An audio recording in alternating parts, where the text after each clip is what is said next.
Governor house Karachi में सुन्नत इब्राहिमी की पैरवी करते हुए ऊंटों की कुर्बानी की जा रही है। इस मौके पर शहरियों की बड़ी तादाद भी कुर्बानी की मनासिर देख रही है। मजीद जानते हैं गवर्नर हाउस में मौजूद डॉन न्यूज के नुमाइंदे शफी बलोच से। शफी, बताइएगा आज कितने ऊंटों की कुर्बानी की जा रही है? जी, जहाँ शहर भर के मुख्तलिफ मकामात में जो है वो सुन्नत इब्राहिमी की पैरवी करते हुए इज्तिमाई जो है वो कुर्बानियों का ख़ास एहतमाम किया गया है।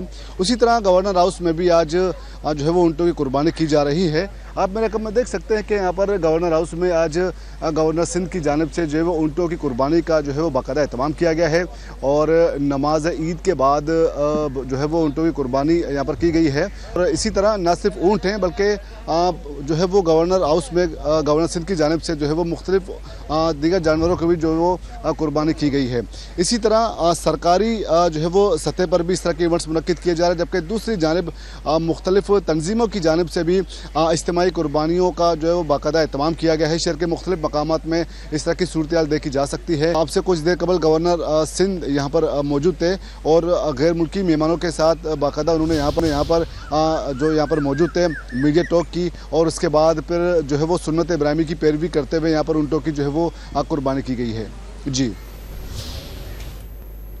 बहुत शुक्रिया शफी बलोच, हमें अपडेट कर रहे थे।